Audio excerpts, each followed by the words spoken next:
capitalism is a revolutionary concept. It's created the idea of a positive sum game, which is how we get to the concept of abundance in the first place. Only once the concept of people freely trading with one another without constraints of government that we started to see this exponential rise in standard of living and GDP. And that's because we shifted from a mindset of the only way to become wealthy is to take from others with a fixed pie, to one where we can grow the pie and people can do better off by actually helping other people do better off. The introduction of artificial intelligence is going to lead to businesses caring much more about the values and the principles of the people that they work with. Jobs that people relied upon and the partnerships they had before with other human beings, they're going to give that to AI, all the valueless activities. But more importantly, every person is an end in and of him or herself because we have the capacity to ascribe value to other things. We are a source of value in the world. And that's what makes us fundamentally different from artificial intelligence. What is this reality we're in? If we're living in a simulation, we'll just call that we're living in the reality created by a God that we don't understand, right,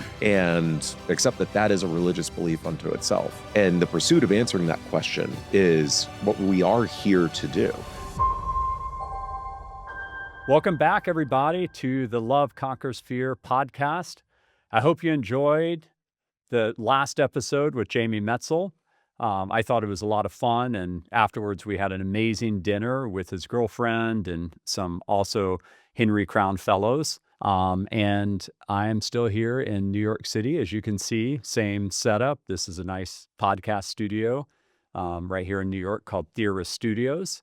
And I am very happy to welcome a very longtime friend, one that I got to know from Conscious Capitalism. So everyone, I am very proud to welcome Alexander McCobin to the podcast. Welcome, Alexander. It's good to have you on, man. Brett, thank you so much for having me. It's great to be here. And you know, Alexander, just by way of background, I was on the board of directors of the Conscious Capitalism movement. John Mackey, one of my best friends, recruited me on. He's the founder of Whole Foods and wrote the foreword to my first book, The Entrepreneur's Essentials. And he really fell in love with Alexander as a CEO candidate to succeed our CEO. I did as well, and I'll never forget the boardroom discussion where we ultimately decided to go with Alexander. It was an interesting discussion. It was very passionate. People there on the board really cared about getting it right, and we absolutely did get it right. And Alexander has gone on, after really helping the conscious capitalism movement a lot, to do really, really amazing things. And we're going to unpack all that. So Alexander, what are you up to now? Well, Brett, I first off can't thank you enough for helping recruit me to Conscious Capitalism. It was an incredible experience getting to work really closely with you, John, and hundreds of other business leaders committed to elevating humanity through business.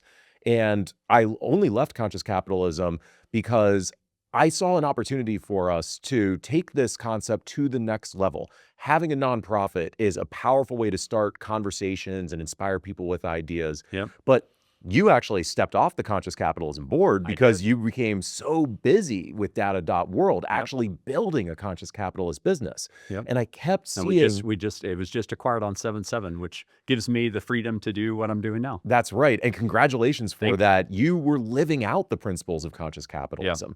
And I started to realize so many other members of the network wanted to do the same thing. You can't just keep going to meetings and talking about this in the abstract. Mm-hmm. You wanted to go and actually build a conscious capitalist business. Yeah. And so now I am running a network called Liberty Ventures that is explicitly bringing together business leaders who are committed to advancing the principles of capitalism, very similar to conscious capitalism, and actually helping them scale their businesses so that they're able to create real value in the world and generate wealth, and through that, be able to make the world a freer and more prosperous place. Yeah.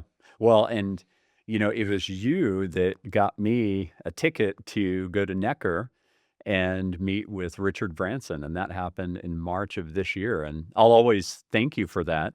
I'll never forget, you know, flying in with John Mackey for it, and us having very deep spiritual conversations, and then arriving And there was this guy running to us from the dock with his shirt off.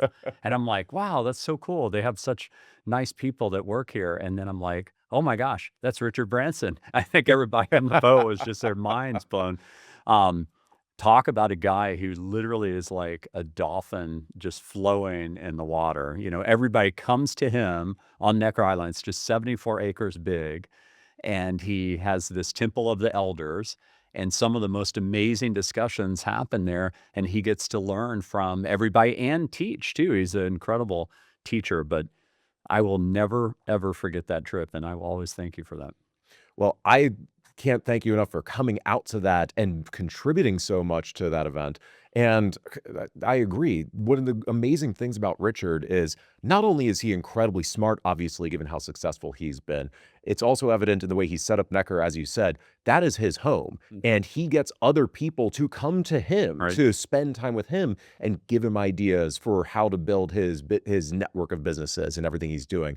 But he is also just one of those charismatic individuals I've ever met in my life. He brings everyone in. He finds a way to connect with them, and he's able to hold so many ideas in his head at the same time. It really is a sight to behold, and he is an incredible person to get to spend time with. He really is. I mean, there are a lot of standout moments for me on that trip, but I want to hear from you what the standout moments were for you, and then I'll share mine. So my moments whenever we go to Necker, because this is an annual event, I feel really privileged to get invited to organize an event at Necker Island every year, which is what we do to bring the community together. It's only there are only so many beds on the island, so it's limited to about It's 50 very small. people.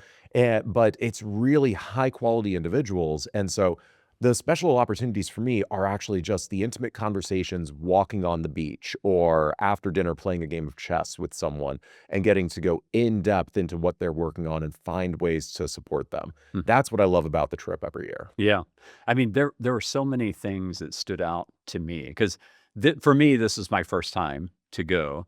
And, the first thing that stood out was how many spiritual things happened for me out there. I'll give you some examples. We were having dinner on the first night.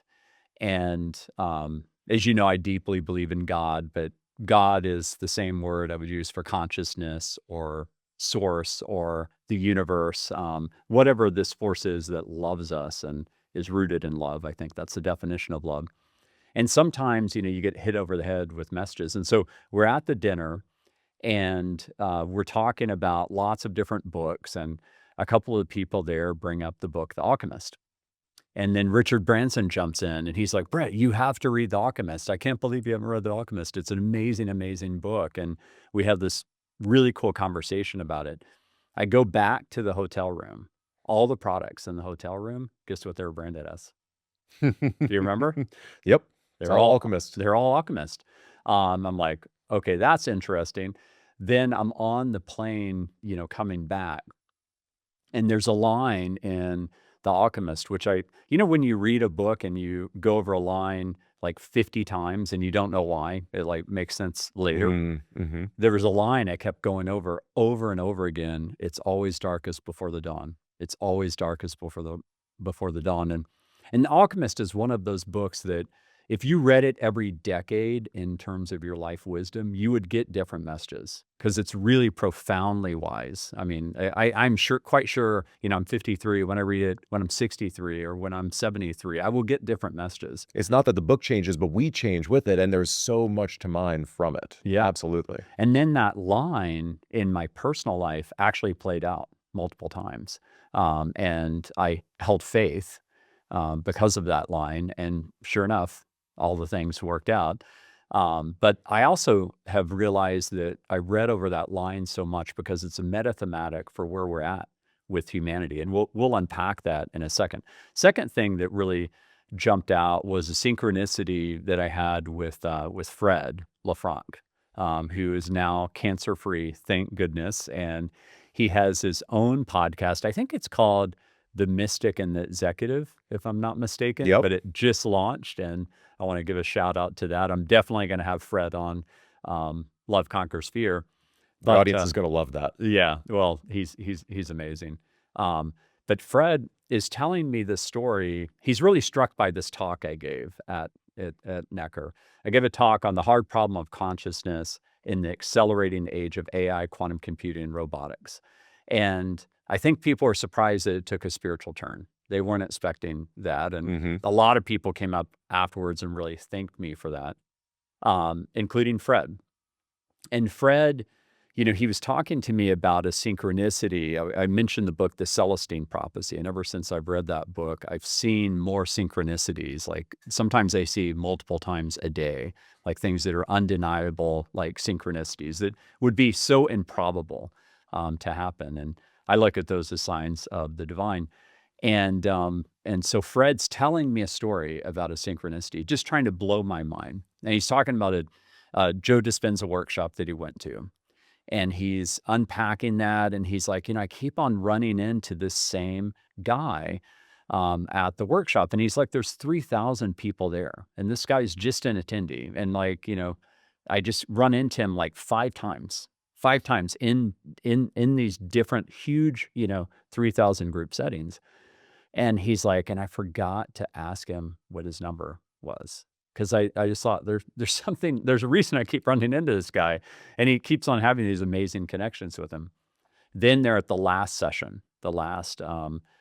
for the workshop, which apparently are really cool. John's been to one with his wife, Debbie, and he told me it's transformational for them. And I've read Joe Dispenza's book, Breaking the Habit of Being Yourself. It's a really good book. His word for God in that book is the greater intelligence of the quantum field. And if you really work with that, then it'll manifest, some amazing things in your life. And he's got all these exercises to go through it, and the workshops unpack that. And he's like, on the 6th time, he runs into the guy again. And he's like, I'm not missing the opportunity now. And so he asks him, he gets his name and number. And he starts telling me it's this guy, John. And he's like, this guy, John, it's really incredible. He has this eye disease. And he's like, I connected him with this amazing hedge fund guy for, working on, trying to help him through this eye disease, which is supposedly incurable. And he tells me, John's starting a company. I'm like, Fred, hold on a second. Are you talking about Jason Karp? Is the guy you introduced him to? And he's like, what do you mean? He's like, yeah, I am. He's like, Jason Karp? I was like, not only do I know Jason Karp, but I'm an investor in John's company. And Fred's mind was blown because he's like, wait, you're part of the synchronicity? And I was like, yes. I was like, we are part of this story. And I love John. I love Lauren. And by the way, that was episode 9 of this podcast, interviewing John and Lauren together. And we're really proud investors there. And it just literally blew Fred's mind. And my mind. I mean, because I realized I was part of it. Another big standout is where I met William Steele, and I became an investor amazing in individual. his company. And we should give a shout out to him and what he's doing with cross-border trade and really helping, farmers, especially in this time. It's really, really important, and creating a whole SaaS solution around that. And really proud. I not only invested, but I've joined his advisory board, and I'm really looking forward to seeing him here. And Deborah loves him, by the way. Deborah's a tough judge, and she absolutely loves him. So just very happy that I'm involved in that one. There was this one time where William came over and we thought it was going to be a 30-minute pitch, to Deborah to get her on board. They spent like 2 hours together. And it was just incredible. And then the 4th thing was just kind of a fun thing in that, all over the island, there are tons of exotic animals. And Richard Branson says there's more than in the Galapagos on Necker.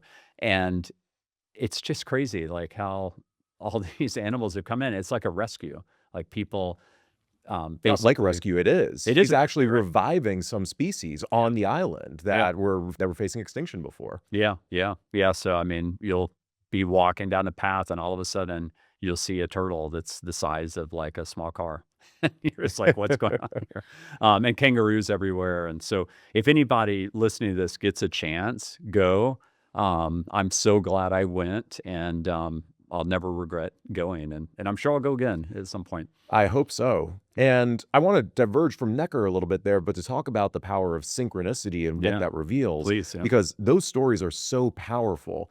And I think they also reveal the importance of each of us being open to opportunities and taking Yes. action in life for that synchronicity to reveal itself. Yeah. I mean, when you're talking about the story with Fred, he didn't just sit by and go, oh, I didn't get this guy's number. I guess that's it. He thought to himself, I'm going to find him. I'm going to Exactly. go up and ask him Yeah. for that again. And then he was proactive in saying, I'm going to make this additional connection for you. And that led to the synchronicity with you and everything that happens in the world. Right. I find some people misunderstand what synchronicity is all about and how everything is connected. They think it's about the universe happening to them, Right. when really it's about participating in all of the opportunities in the universe. And as you put that energy out there, the energy comes back as well. And the opportunities are created through taking that action. I'll give you an example of that in my life, and I'd love to hear an example of that in your life. One that's really special to me, and I know you're on the cusp of getting married, and so I want to honor that with this story, is I had this recurring teenage dream. True story, like where this beautiful woman's walking to me from the ocean onto the beach towards me, and I kept waking up. And I had this like 8 to 10 times. And I had largely kind of forgotten about the dream. It was something that had happened. And I had a girlfriend for a long time, off and on in college. But I had met Deborah in our freshman year. She had blown me off, and I thought, well, probably unreachable. And in our senior year, we got together. We were the only ones at a country bar that weren't drinking alcohol. So we thought that was interesting. And, both very dedicated to taking care of the vessel, taking care of our bodies. And we started to talk, and I asked her out. She said yes. I asked her to marry me 6 months later. Fast forward to our honeymoon. We hike up to this remote beach in Greece. It was one you had to hike over the cliffs to go to. And I'm on the beach, and I fall asleep, and I kind of wake up, and I'm in that half kind of in between dream and real state. And I see her walking up from the water, and I realized it was that dream. And it was literally the Wow. woman in the dream, because the woman in the dream always came into focus, and then I'd wake up, and it was her. And I had the free will, right? I could have married my ex-girlfriend, which I knew was not right for me, or I could have instead gone for the dream. And I would always tell people before I remembered that, on the beach that day, and you can ask her about this the next time you see her. I would always tell people that she was my dream girl and I was going to marry her. I'd tell people that at the gym. I'd tell people that like before we got married, and they'd be like, dude, so far out of your league, it's never going to happen, And, and I did. I can honestly tell you, not just I married my dream girl, but I literally married the girl from my actual dreams. And I've told very few people that story. I appreciate I you mean, sharing not that. told everybody that's listening to this, but That is fantastic. Yeah. I love that you're living out your dream here. Yeah. That's what it's but I had about. the free will. I had to act. Exactly. Yeah. And my soon-to-be wife and I met on a dating app, and so the synchronicity for us wasn't just that we connected there, but actually it involved me pushing ahead, because initially she ghosted me for a week. Right. She did not respond Yep. to my initial messages after she did it first, and then a week went by. Thought there wasn't an opportunity, but I decided to reach out again. And she apologized profusely. She had gotten busy at work, and then we went out on our first date. It required me to take the next step in order to actually make that happen, and for us to put a lot of work into our relationship then, given where we both were in our lives. But synchronicity, again, just doesn't just happen to you. You have to go and make it happen in life. Yeah, you do. You have the free will, and there are a lot of times in your life where literally the right solution for your life can be staring at you in the face, but you have to act on it. And you have to be bold enough to act on it. But if you get good at reading your own internal energy, however you want to look at that, I look at that as spiritual, but Other people could just look at it as just that kind of sixth sense we get from when we're interacting with someone. Can you trust them or not? But if you get good at reading that energy, you'll make the right decisions, And anytime I've been hurt in my life, it has been when I refuse to acknowledge that energy. I mean, I've definitely made some doozy of mistakes before. We all have. Yeah. And I know you're very spiritual. I know that you're also a deep reader, so perhaps you've read up on Stoicism as well. I have. It's Yep. some Stoicism I love. I mean, Stoicism and Vedanta and the Tao, they're all so similar. Absolutely. There's some deep fundamental truths there. And I think it was Aurelius who said that most of the harms we experience in life are experienced only in our heads. We've done it to ourselves. It's about our mindset and perception with this. And that's the unlocking move, to be open to the synchronicities of the world, to be open to the opportunities available to us, and then being willing to take action on them when we see them. And not see the challenges we encounter as harms, but opportunities for us. Yeah. All spirituality at its root is about manifesting love, helping each other, and deprogramming, like being able to realize that suffering is a teacher. Benjamin Franklin, one of his famous lines that actually Arthur Patterson was the first one to share this with me. He's been a longtime mentor of mine, has been a venture capitalist since 1972. He's a co-founder of Excel Partners. And he wrote me one time, he'd always write me short emails that sometimes would take me like a week or two to dissect, especially as a young CEO back then. He wrote me one which said, "Pain is instructive, Benjamin Franklin." And he actually wrote my favorite entrepreneur of all time. And when he did that, he didn't know it. One of my proudest moments in going to the Wharton School was, knowing that I was at the school that Benjamin Franklin had founded, the University of Pennsylvania. Here, where we're fellow alums, and it's great to see Franklin everywhere there, statues of him, and you can feel the energy at the school from him being there. Have you ever read Advice for a Young Tradesman? A long time ago at this point. I did too, yeah. It's incredible. I mean, it's worth a reread. He was a Stoic. He absolutely was. Yeah, he was very much in control of his emotions. He wasn't ruled by his emotions, that's a big part of Vedanta. It is. And it's important that you said it's about being in control of one's emotions. It's not being unemotional as people straw man Stoicism to be sometimes. Right. It's experiencing the fullness of emotions, but also knowing there is a time and a place for each one and not being ruled by them, but being able to rule over our own emotions.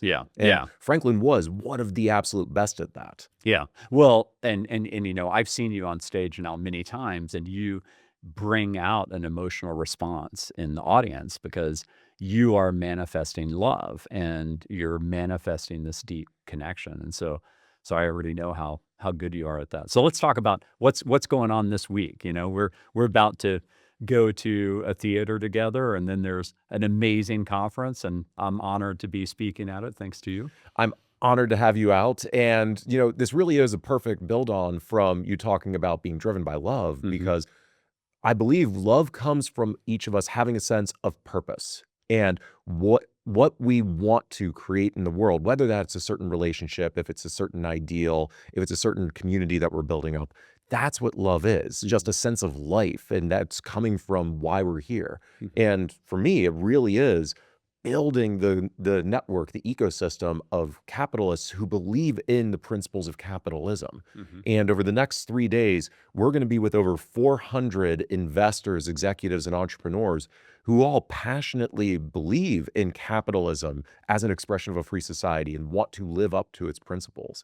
And so we're going to be at Look Cinemas, owned by one of our good friends, Brian Schultz, who you know from Conscious Capitalism as well, hearing from speakers like Vivek Ramaswamy, who was a successful business person before he started to get into politics, as well as people like Tim Draper from Draper & Associates in venture capital, or Brock Pierce in the crypto space.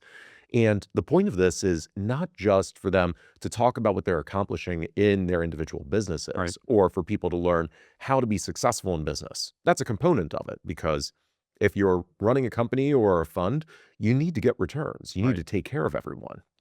But it's also about the way that one is successful in business.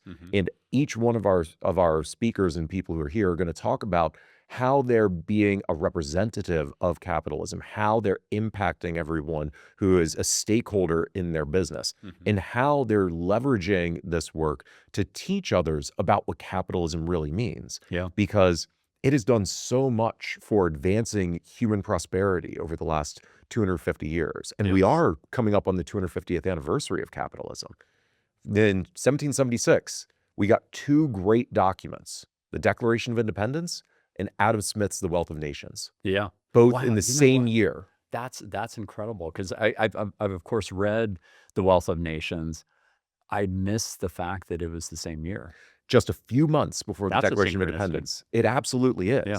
And so as we enter the 250th anniversary of America next year, I think it's also important for us to recognize that it's the 250th anniversary really of capitalism as we understand it today, and it's still evolving.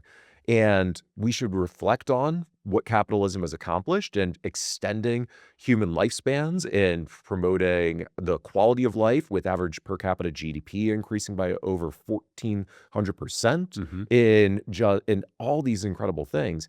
And what's it going to look like for the next 250 years, both Right. in America and in the system of capitalism as it evolves around the world going forward. And Yeah. with America, hopefully, as a leader of that for the next 250 years, as we have been for the last 250. Yeah, the best ever presentations, I think you would agree with me on what I'm about to say, that I've seen on capitalism are John Mackey. He's absolutely terrific. Unbelievable. And, he talks about the systems, the competing systems of socialism, communism. He shows you the data, and it's undeniable, like how much better capitalism is. And really, capitalism at the root stands for freedom, whereas the other systems are more about a government trying to portion out the distributions in a way that's very heavy-handed. I mean, communism, the most heavy-handed, and socialism, a little bit less, but democracy being the most free. And it really is, capitalism really is the best invention, I think, of humanity because, John goes through the numbers. Obviously, these numbers are in books like Enlightenment Now by Steven Pinker, one of my favorite books of all time, that it's lifted billions of people out of starvation, out of poverty in the world. And it is ultimately the model, I think, that we get to the transcendence to get into the age of abundance for all.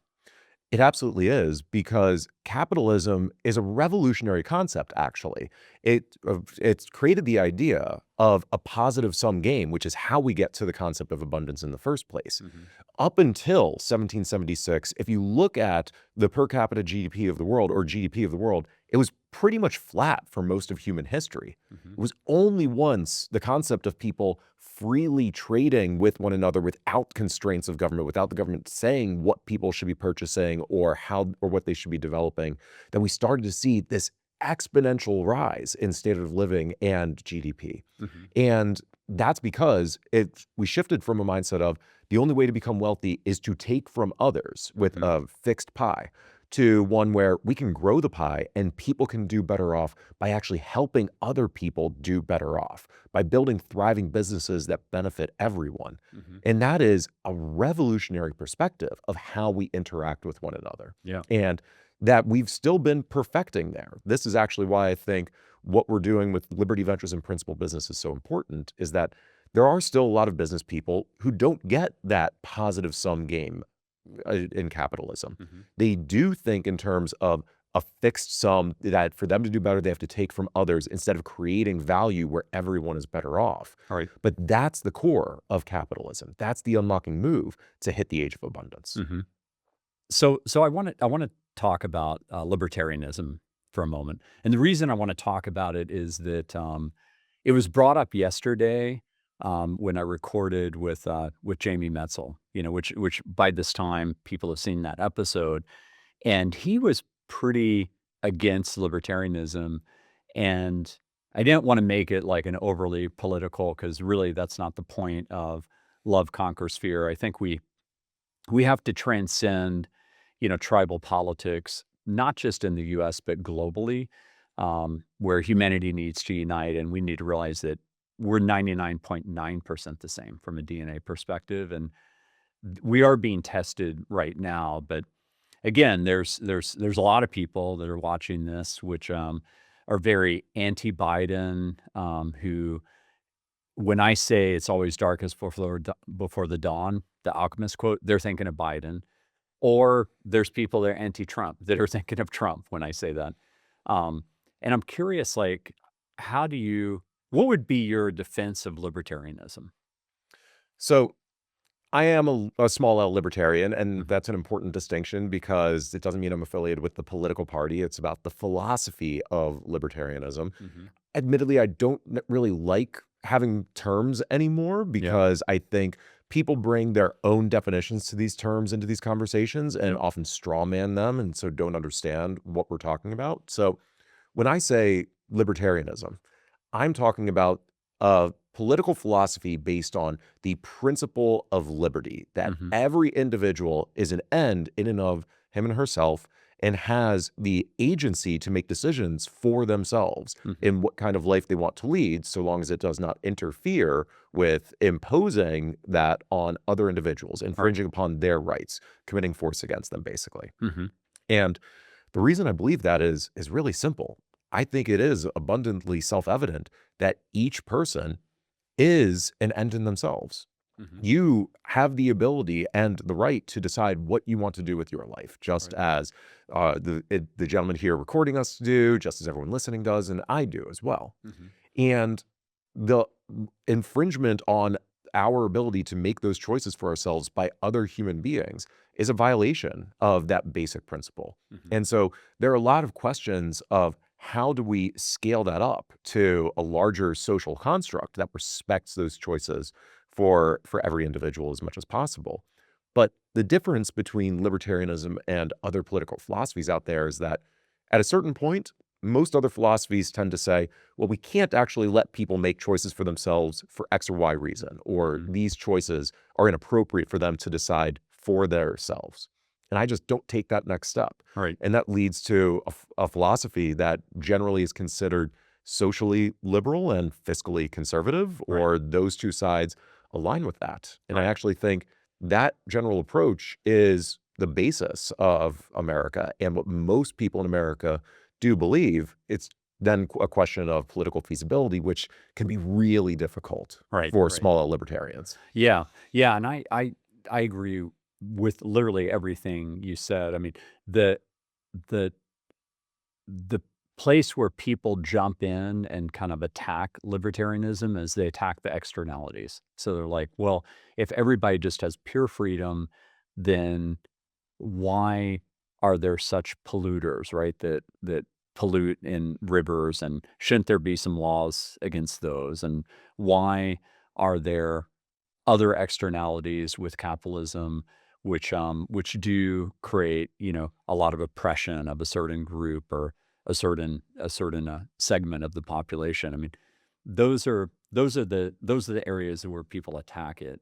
But That's I one of the lines of attack, Yeah. but there's a really simple answer to it, which is Yeah. that those kinds of externalities, pollution that infringes upon other people's rights, Right. aren't covered by libertarianism. Right. Those are infringements of people's rights. And Right. so there should be rules that make sure that that's not that excessive pollution is not happening. And we have to define what pollution is in the first place, because technically us sitting here breathing is putting carbon dioxide out in the air, and we don't want to limit that. Right. But that is absolutely covered by libertarianism. Yeah. There's actually a great organization called the Property and Environmental Research Council out in the Western US. I forget if it's Montana or Colorado, Mhm. that explicitly is about how we protect the environment from a free market perspective, and actually how more market-friendly policies are often more effective actually at Right. protecting the environment than simply coming in and wanting to regulate it or impose policies upon businesses for how to do so. Right.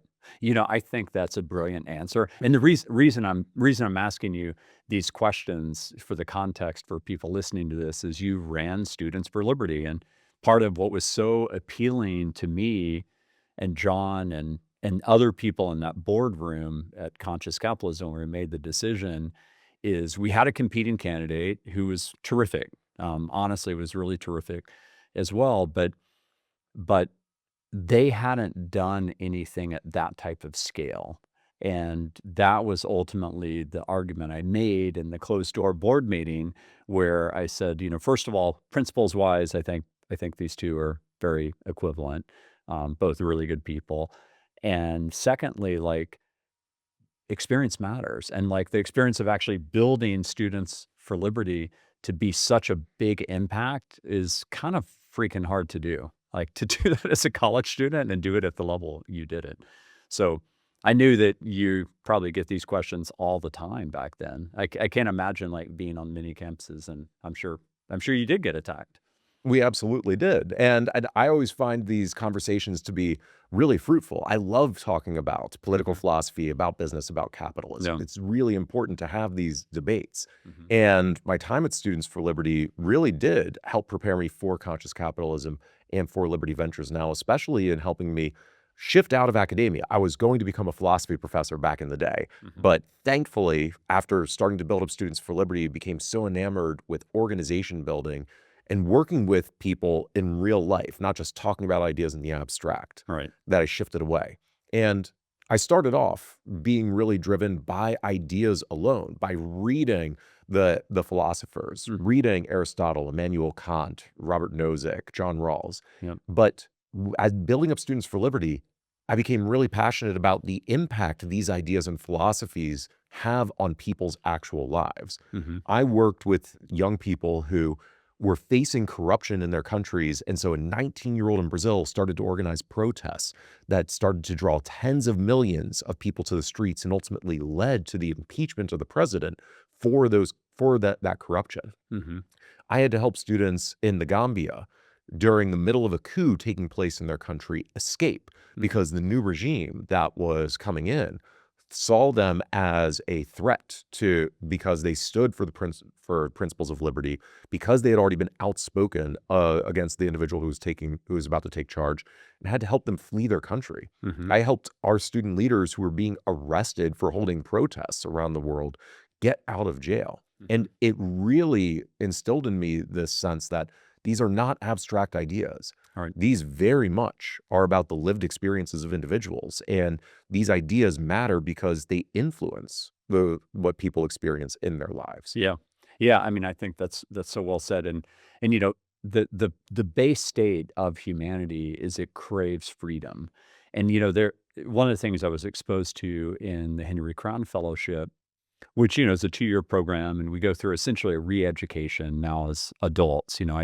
I got into the program, I think at age 44, if I'm not mistaken, maybe be age 43, but basically, I got into the program, and one of the big things you do is you read, like, what does Thomas Hobbes have to say about controlling people? Well, the Hobbesian view is that people can't be trusted, and you've got to put real oppression on them and kind of force them to do the right thing. But then the Eastern view, at least the ancient Eastern view, I'm not talking about today's, China, tends to be all about the divine nature of us all and the communal, spirit that comes out, and the belief in the beauty within us all. So it's very anti-Hobbesian.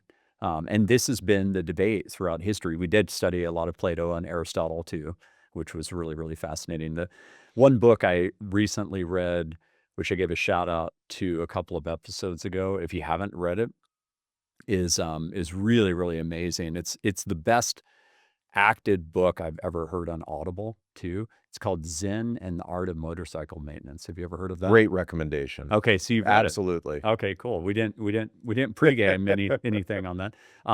Have you listened to it on Audible? I actually did listen to it on Audible. Oh my gosh, it's amazing. I mean, I think Very there's well 6 performed. voice actors on it.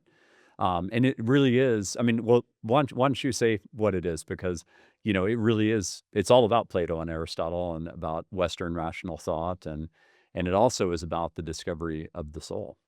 It is, and it's this deep, almost personal reflection by the main narrator in the book, who's traveling with his son across the country, and they're going by motorcycle. and him really trying to understand what the world is made of. Is it, and just thinking that it's not just the mind-body dualism of Descartes, but there's this third concept of quality in there that Quality. really connects everything in the universe, and unpacking what that means. It is a great introduction to philosophical exploration that people can use to then start to explore everything else. Yeah. Because at the end of the day, it's about thinking deeply in the world, moving past the superficial of just going through our daily lives, Yeah. and understanding what really drives the world, what drives our connections with other human beings. And this isn't something to do, again, just in the abstract. It's something I think people should do because it affects our very lives. It's the way we relate to one another and to the world.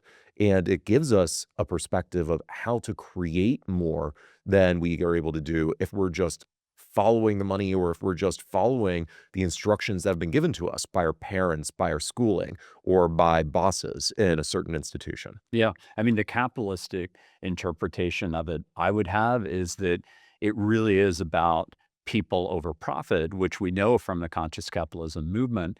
When you put people over profit, actually that is a much more durable, better long-term business by far than if you put profit over people. Well, let's clarify this here, because it's not about putting people over profit. It's not about putting profit over people either. It's about recognizing that those are interconnected with each other. Exactly. Profit is an incredibly good thing. For sure. It is the lifeblood of business. Oh, you know this. You can't survive without it. Yeah. That's right. Yeah. And what it represents is value creation, or a part of the value created by a business, because a lot of profit is left on the table by good businesses, given away to its customers and others because it needs them to be a part of it. So I think it's about understanding that interconnection of all the stakeholders in a business. That's a part of conscious capitalism. In that the best way to maximize profit is to take care of people. Yeah, I think really well said. And you know, the point of the book where it really emphasizes quality, I would say that's also synonymous with intentionality. And like when you put that loving energy into a business or out in the universe, I mean, I think everybody would agree that John Mackey, who's very much a fierce defender of being libertarian, is absolutely a loving leader. I mean, like Whole Foods is an incredibly loving company. I don't know about the Whole Foods today. I can't really opine on that because I don't But the know one John the built. leaders. But the one that John built that got acquired by Amazon in a historic transaction, you know, that company was rooted in deep love and the whole Planet Foundation. And now he's on his next venture, which is called Love Life. That's right. And that one is also deeply rooted in love. And this is the amazing thing about capitalism. I think it is fundamentally based on love, because it is based on principles of respecting the individual agency of others, of wanting to create real value for them, knowing that they need to choose which businesses they not only patron, but that they work at or they partner with. And every entrepreneur that is wildly successful absolutely loves their business and their people and what they're doing, like John, like you and others. There's the sense that business is all evil, greedy, faceless corporations just trying to get one number on a piece of paper or on computers these days to be bigger at the end of the day than in the morning, really comes from a bureaucratization of capitalism. It comes from business schools and analysts that are trying to replicate a lot of systems that we have in government, actually, and bring them into business. But entrepreneurs who are starting things anew, who are trying to solve real problems in the world, and those who take over businesses that bring that mindset, they're coming in with a love and passion that we were talking about before to actually developing their businesses and making people's lives better off. Yeah. How do you think about this moment with AI and business? I mean, it is a moment where, you know, the whole point of doing this podcast is for me to lay it all on the line and really do the best job I can to help humanity make it to what I'm calling the age of abundance for all. And you know, I've been a technologist, as you know. I've been programming since I was 7. I have never seen this type of pronounced exponential curve ever. I mean, it's just, I mean, I guess we've always been an exponential curve, but we're now in the upward slope. And to me, a week of tech progress right now feels like a year, 10 years ago. And I have lots of theses on how it's going to play out in business, and most of them very positive, but there will be some real disruption too. But that comes with any type of movement, including capitalism. How do you think about this moment in business, So specifically with AI? I've a number of things that I believe are what others have talked about on this podcast and people hear all the time as well. I completely agree with you. There's an exponential growth in technology happening right now, unlike anything before. I think this is going to unlock opportunities to be productive that we can't even imagine right now.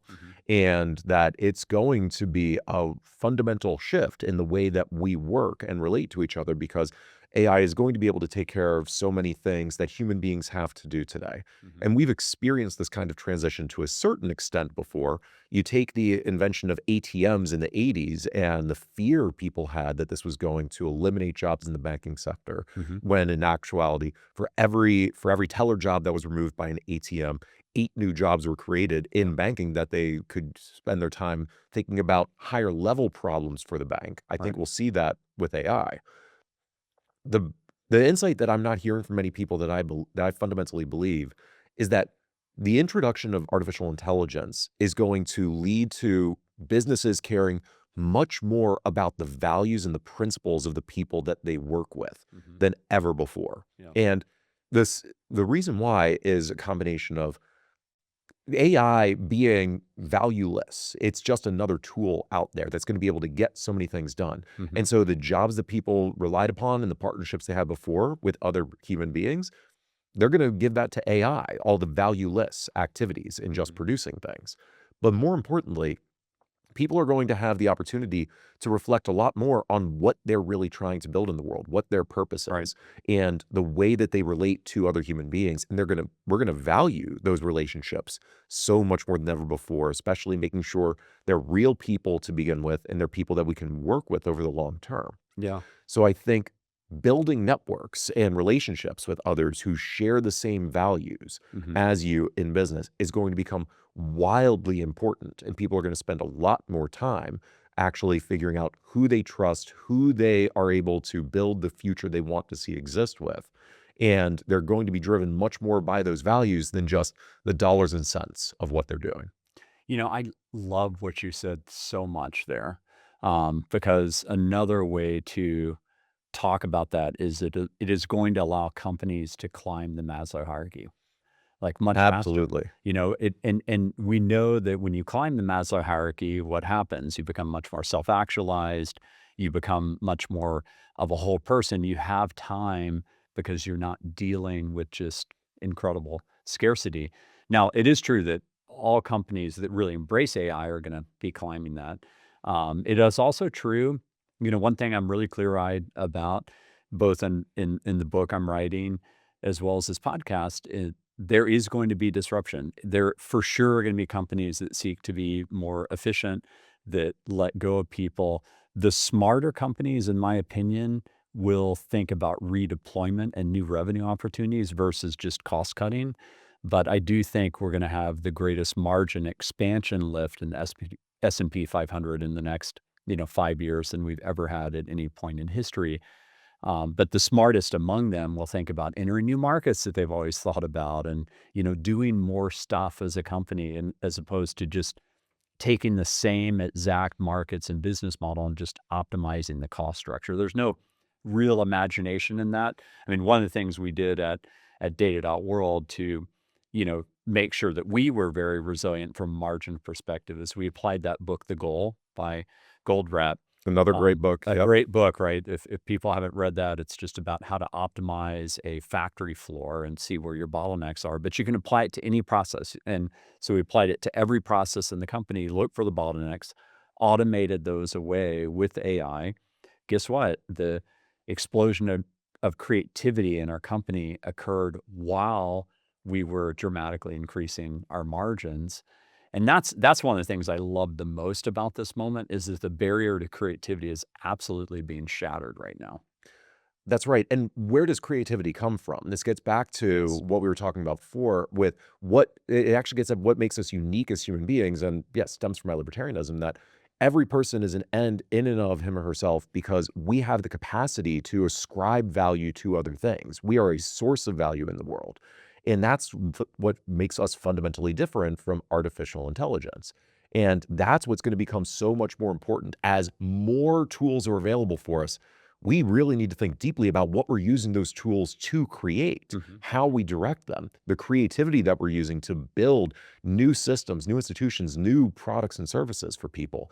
And all of that comes down to values. Right. What do we value creating in the world that we push for? And that requires us to be much deeper thinkers about what the human experience is like, what abundance even means in the first place, Yeah. so that we're able to leverage this incredible power to create a better world rather than actually use it to destroy the world. Yeah. Yeah. So it sounds like you're pretty positive we're going to enter this age of abundance for all. I am very I'm positive. not trying to put words in your mouth. I'm just reading the room that you know, you are a humanitarian at heart, and it seems like you very much believe we're going to use these technologies overall for good and enter that age. What would your probability be? I'm at 95%, that I'm 95% certain that we make it. I don't like the fact that we have so many nuclear weapons that are very real and could be used to destroy the world. We have 50 times the amount of nuclear weapons today that we would need for humanity to destroy all the major cities and send us into nuclear winter for a decade, and it would be a horrible, horrible reset for all of humanity. But I am positive that we're going to navigate even that. We've navigated all of that to date. We navigated smallpox. We navigated, 50 to 70,000 years ago. We were down to 800 to several thousand humans, and we pulled together and ultimately survived. So what's your probability, you think? I think 95% is a really good number because there's always a chance things can go wrong. We always have to worry about that. But to build on everything you're saying, it almost sounds like you're quoting from one of my favorite books called The Rational Optimist by Matt Ridley. Are you familiar with this? I haven't read it. It has been recommended many times. Yeah. You need to read this then, I'll because read it. he gives you even more examples of all the times in recent human history that where everyone thought humanity was about to disappear, or that something was going so fundamentally wrong we would never recover. And yet humanity always has. And that's because we are creative agents. We are able to figure out what problems exist and find a way to correct it. And doesn't mean that we always will. There's always a risk. That's why there's a 5% chance of failure here. Absolutely. But we should be optimistic because humans have the capacity to solve problems. That's what it means for us to be individual rational agents.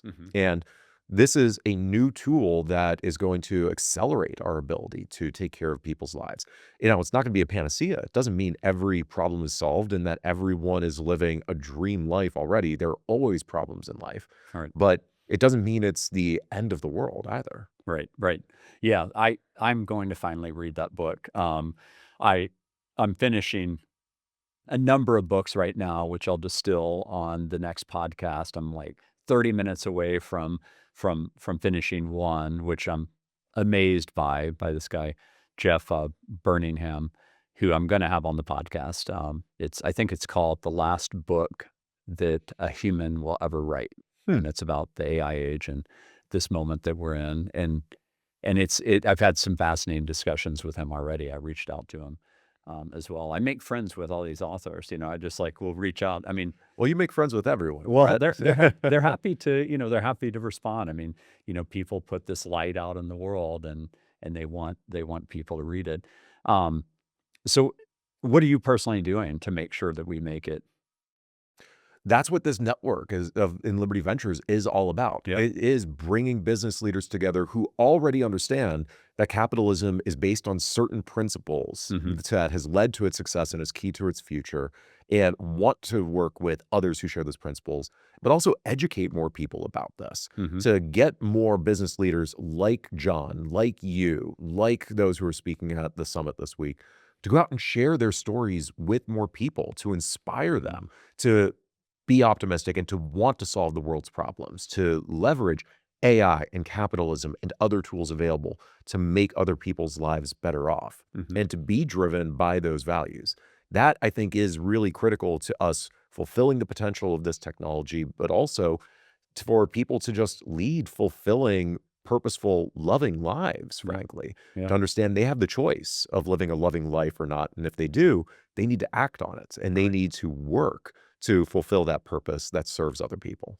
Well, and one of the things that I think you're not giving yourself enough credit for is Liberty Ventures is pretty amazing. Let's talk about some of the companies you're in there. So we're only 2.5 years old, but we have a network of over 25,000 investors, executives, and entrepreneurs. And that's what we are first and foremost. We are a network that brings people together. All right. But some of what we do in the network is investing. We've had the opportunity through to support a number of incredible companies. I'll just say two that are later stage people might have heard about that I love. One is Angel Studios, which is a movie and television production house out of Utah that's taking on the Netflixes of the world in Hollywood and so forth. Just went public recently. They are doing phenomenally well with a radically different approach focused on good character building content driven by their members actually looking at scripts and treatments and voting on what they want to see produced. And I'm really excited for a film that's coming out next year called Young Washington that they're doing that is highlighting the 250th anniversary of America and is an example of the kind of good character building content they're putting out there. But the other one that people may have heard of is a company called Boom Supersonic, started by Blake Scholl. Yeah. I first heard about that from Scott Galloway. It's incredible. He's a huge fan. I don't know him personally. I've met him briefly, but he talked about it a lot on the Pivot podcast. So we'll go out and visit Blake and Boom's R&D one day. I just got to visit in person for the first time this weekend. I'd love to go. But the story with Boom is that Blake was a really smart comp sci engineer, started a company, got acquired by Groupon, and after spending a lot of time helping people get discounts on trips and meaningless things, he was pulling his hair out saying, what am I doing with my life? And left, decided he would find his own purpose, what he loved. And he realized he loved aviation and asked, why have we actually started traveling slower in the last 30 years? We used to have supersonic travel. Yeah. Can't we do that again? Yeah. Figured out a way to do it better than the Concorde before. I think it was 11, 12 years ago, started the company out of his mom's basement. And now they've developed the first privately developed supersonic jet past the sound barrier earlier this year. They're planning to be in production in the next 4 years and is literally making humanity move faster. And these are two totally different companies. And the people that are going to be out at the summit are all from wildly different industries and in different stages of their business. Yeah. But what unifies them is that the founders of Angel Studios, Blake, the founder of Boom, you and everyone else who's a part of the Liberty Ventures network, understand that capitalism is fundamentally good, and it's good because it's based on these certain principles and a way of doing business that unleashes human potential for us to add value to other people's lives. Yeah. And the more we lean into that, the more humanity is better off and the more successful everyone in business is as well. And that's the kind of network that we are building out here. Those are the kinds of business leaders that we're bringing in and finding ways to support and help succeed. And so well said. And full circle moment, like Blake had to have the free will to say, I'm tired of looking at these screensavers and these posters of what the Concorde was as a relic of human history. And like, let's bring that back and make it better, I can't wait to get on one of those. I'm still waiting I asked Richard Branson about this. I was one of the first people to pay for Virgin Galactic. I paid for that in full in 2013. And he told me on Necker, he was like, don't worry, it's coming, maybe next year I'll be one of those kind of astronauts. It's not the full thing. Like you're not really risking like going into interstellar space or going to the moon or something. But you know what? I think you and I will be able to easily do that in our lifetime. That's going to happen too. It's just we're in such an exponential curve that the possibilities are so unlimited. again, the greatest risk is we have to transcend this mindset of scarcity and fear. And that's a tall order because we've been wired that way for a long, long time. We actually dealt the majority of human history. We've been around for 250,000 or 300,000 years. And, whether you read Enlightenment Now by Steven Pinker, or maybe it's in The Rational Optimist as well, we dealt with real scarcity. Not like the stuff we're dealing with today, but like real scarcity, like the country of Chad, which I'm profiling in the book. And I know you've been listening to the podcast, so you know about my story about the Uber driver who is in a country where their GDP is $660 a person versus 85,800 in America. That's real scarcity. It absolutely is. And the other thing with human history is that, again, we were living in a real zero-sum world for most of that history. There was no technological advancement. There was no opportunity for people to get value by creating value for others, or it was very limited. And if you go back to the ethical frameworks that were established before capitalism, I think that's where a lot of people are stuck in that old world zero-sum mindset for their ethical views of why they don't like people just because they're wealthy. They think that the only way to become wealthy is to take from others instead of create for others. Whether you're going back to the story of Robin Hood, taking the rich, give to the poor, he was taking from the tax man and giving it back to the people because that it was literally just taking stuff from them. Or even if you go back to Jesus, saying that it's more likely for a rich man to go through the eye of a needle, or a camel to go through the eye of a needle, than a rich man to get into heaven. Well, he was also criticizing tax collectors back then, and it was also a world where to become rich, you were taking from others. All right. Capitalism began the shift by allowing for technological development and for people to do well by creating wealth for others in the first place. And AI is just going to accelerate that. But there's so much for us to improve our ethical framework to go along with this economic and technological change that's happening as well. So why don't we go a different direction just for a moment? Because I think you and I have at this point we've discussed capitalism. People know where we stand on that, and that we're both fierce defenders of it, and that the world has been made much better with it. And I think John Mackey's going to be proud of us in listening to this. I think so. Thank you, John. I am going to have him on the podcast. He has already agreed, and I'm fortunate to be having lunch with him in a couple of weeks. He's one of my best friends, and I know he's a massive fan of you, and huge shout out to him and all that he's done to really put light in this world. So I actually had, on the way to Necker, I had some of the most deep spiritual conversations of my life with John. John is actually a very spiritual person. And he's pretty open in his book, The Whole Story, that one of the catalysts for him to see the unity of all things was psychedelics. That's certainly been a catalyst for me. But I'm just curious, like from a spirituality perspective, kind of what do you think is the nature of a reality, and where do you stand on just your beliefs around all that?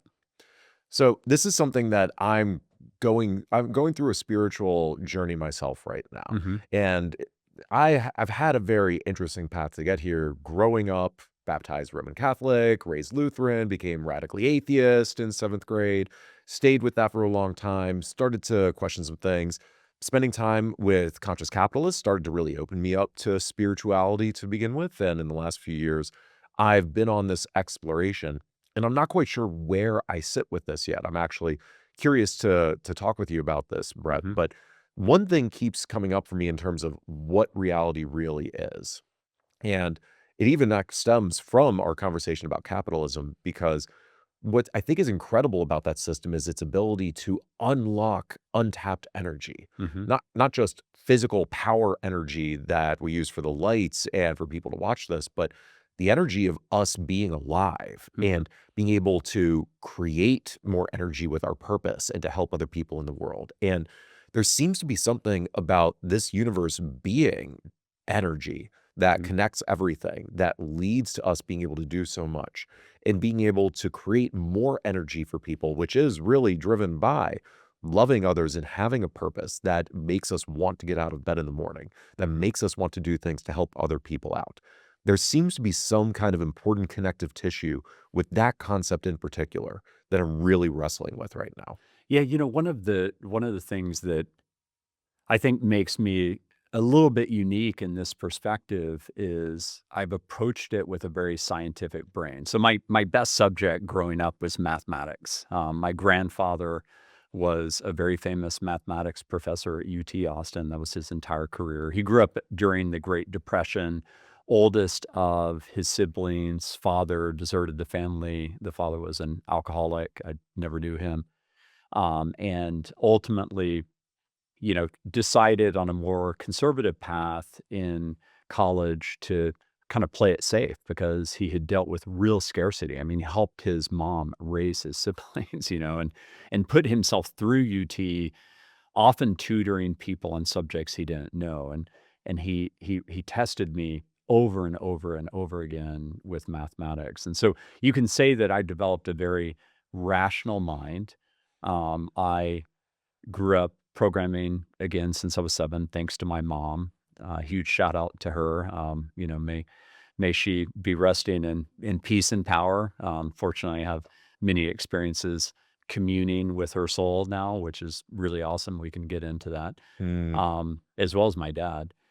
So, you know, what I now believe, kind of approaching this with that type of mind, is that the more I dig into the nature of consciousness through lots of books, one of the most recent I read on that is Annika Harris's book, Lights On, which she's married to Sam Harris, who's a very famous atheist. And she concludes that book. It's an audio only book that her beliefs after this wandering through talking with all these different consciousness researchers, and she's got a really kind of profound background, very scientific background to approach this, is that she believes consciousness is fundamental, meaning that everything is derivative from that there's some fundamental property that's embedded in the fabric of the universe, which will take you to spirituality. Um, Ultimately, when I've dove into quantum physics, I have seen the synchronicities between ancient spirituality, which has been really, really cool. And there's a lot of people that really are patriarchs of that field who became very spiritual as a result. Max Planck very famously became extremely spiritual after inventing a lot of the basis for quantum physics.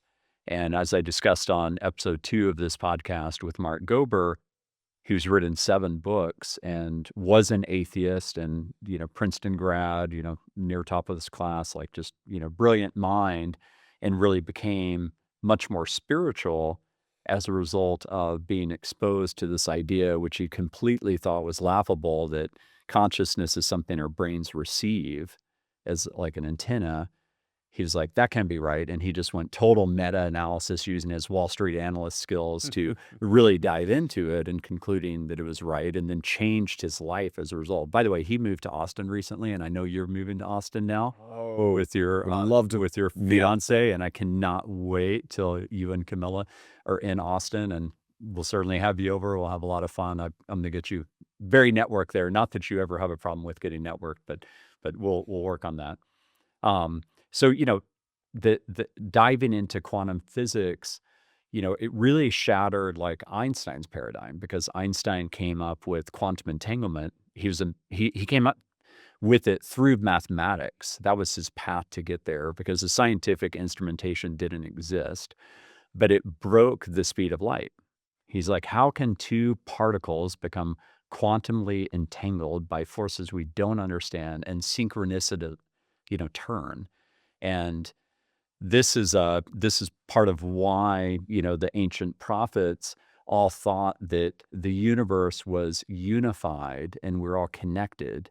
And anybody that has done a deep meditation, psychedelics, a silent retreat, or just had some kind of spiritual awakening, they have all seen that the universe is bathed in love and light, and we are connected in this way that as Michael Pollan says in How to Change Your Mind, is ineffable. It's indescribable. And I'm Jewish, and being Jewish, in the Kabbalah, the word for God is Ein Sof, and there's these 10 qualities of the divine, and 7 has always been my divine number.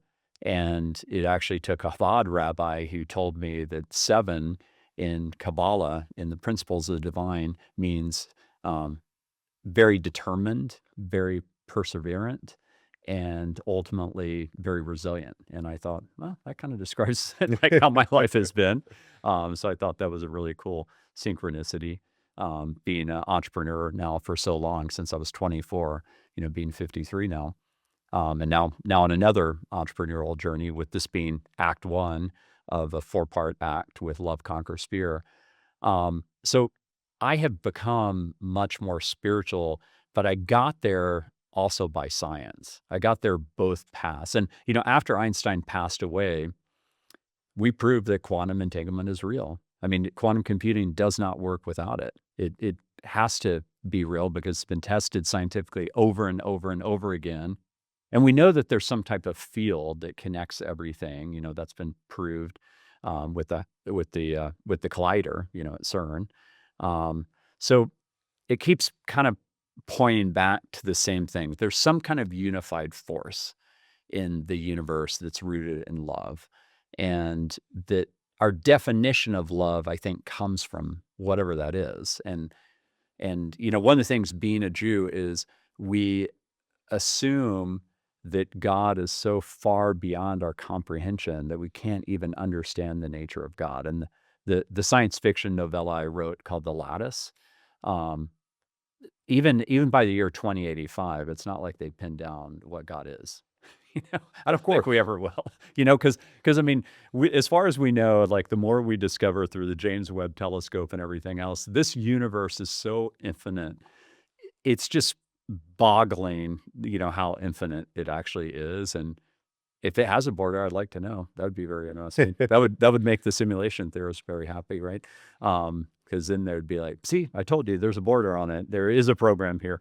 And who knows? I don't believe in simulation theory, but I also have unpacked that with other guests. But the concept of simulation theory, I think, is just so close to actually believing there is a God. There is a God, There's that gotta be a creator that of is simulation. that has created this. Yes, and I don't quite understand why they don't just take the next step to believing in God. And I'm literally on the path right now of exploring this after spending the summer reading the Bible in full, the Quran in full, the Vedas in full, and I'm working through. Have you read others the right now. Gita yet?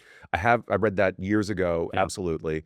And that just seems like the logical next step, that if we're living in a simulation, we'll just call that we're living in a reality created by a God that we don't understand, Right. and accept that that is a religious belief unto itself. It is, yeah. Why isn't that? Yeah, no, it definitely. And by the way, they point out the same thing to me. They're like, look, you believe in God, which means by definition you believe in a simulation. So it actually goes. It's circular. It goes both ways. Whatever was this power that took the universe from this infinite compressed state of no entropy and boom, just spread it out. And then life eventually happened on Earth, around 4 billion years ago. One of the things that we've discovered is that this is, scientific fact. People can look this up with ChatGPT or whatever their favorite model is. If you use ChatGPT to look this up, I would suggest thinking mode, because then it'll go in and annotate. Perplexity is really good at doing that as well. Is that a lot of the water that we have in the oceans actually comes from interstellar, and it's older than the sun. Did you know that? I did not, Yeah. actually. Yeah, it's a really fun scientific fact to look up. We have very ancient water overall in the oceans, and we know that life started in the ocean. So Of course. it's very probable, and as we've discovered with comets, the 4 letters of DNA, which is like code, literally comes from the stars too, because we found comets that are super ancient that have the same DNA signatures that we have on Earth. So that's kind of interesting. So I mean, given all that, like, what do you think? What do you think's going on here? Like, what is this reality we're in? That you and I are in right now? I, to be honest, I don't know what it is, and I both think that we'll never know, but that searching to better understand the reality that we're in is our purpose here. That's how we're able to lead better lives. That's how we're able to be able to accomplish so much more. And the pursuit of answering that question is what we are here to do. Mhm. And sometimes it's not so much having the right answer as really understanding what the right questions are to ask. I think Peter Thiel's been talking about this recently, that or Elon Musk, I forget which one, that there's a lot of wisdom in The Hitchhiker's Guide to the Galaxy. Mhm. And one of the key lessons there is that the answer isn't what we should be looking for all the time. Mhm. Just figuring out what the right question is. What is the meaning of life, the universe, and everything? Yeah. What is reality that we're in? I don't know, but I want to keep studying and searching for it. And I think that's what we should be pursuing. And tying that back in with our conversation about AI and the age of abundance.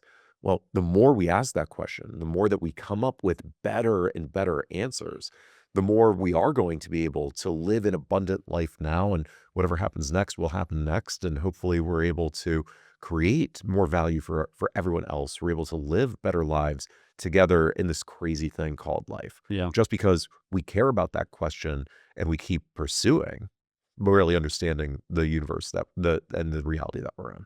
Well, I've done a tremendous amount of reading at this point, and I'll tell you what I think it is, and I'm Lay it on still me. extremely humble in this sense of, there's so many things we don't know and that I don't know if we'll ever know. But I think what this reality is Earth's like a school for our souls, and that the whole purpose of life from lifetime to lifetime is to ultimately grow our consciousness, manifest more love, continue to rediscover over and over again how to become more human, um, upgrade ourselves using the technologies we already have, like learn how to deprogram, etc. Um, help each other to the greatest extent that we can, and ultimately that to obey the laws of the universe, which is it is deeply rooted in love. And I think that that's the purpose. And this is in that sense, we're coming into the physical vessel to do that. And I do believe there's some cosmic divine order that's beyond our comprehension in this physicality that you and I are in right now, that ultimately when we cross, we'll see again. There's this famous line. I think it was either Ebert or Siskel, like when he was dying on his deathbed, his last words were like, "Oh my gosh!" Like it was all just a dream, or just completely different than what I always assumed. And anybody that's had a near death experience, what they call the other side, they call it the ultra real, and they call this less real than that. And it really kind of shakes them a bit to their core, but they ultimately conclude that the best thing to continue to do in this life is to lean in even harder into love. And it makes them more embodied in their physicality because they realize radiating even more love is in line with the cosmic order of all things. So whether that's true or not, I believe that very much that's true. I've had experiences that have confirmed that some that is true in a way that I can't fully comprehend. It's a great way to live life. It's a great way to live life. It Even if absolutely even is. if you're just an atheist and it's like it's just natural selection, still that's a great way to live life because we are all on one planet. We've got to take care of each other. And we have to manifest as much love as possible. Here, here. And you're living it out, Brett. You're a great example of Well, that. you are too, brother. And I really love this. And I just want to say from the bottom of my heart, thank you so much for, both changing my life, really manifesting a lot of love. I'm a huge fan of what you're doing with your summit here. I'm honored to be a part of it, and a huge fan of Liberty Ventures and all of the light you're putting out there in the world. And I know you're going to be successful, and just like you always have been, because you're driven and you live a life of purpose. And so I really admire that a lot about you. And there's more that I appreciate about you, Brett. You've done so much more for me than I can put into words here and that or tell everyone else. But really, thank you for doing this, just being this incredible example for the rest of us to emulate. Well, thanks so much, brother. It means a lot to me. Thanks, everybody, for tuning in, and get ready for the podcast hitting the road, going to San Francisco after this for TED AI. I've got 2 of the best investors in the world that I'll be recording out there, and I can't wait to share those episodes with you. Thanks so much for tuning in. Thanks for all of the comments you're putting out there, people that are sharing this. I get text a lot of direct messages too, and that really fills me up. I'm doing this purely for impact, really trying to put as much light out in the world and inspire all of you. Maybe there's companies that you want to get involved in that have been profiled here, or you just want to start leading more of a life of love. It's going to take us all, Team Humanity, all the way. Thanks so much.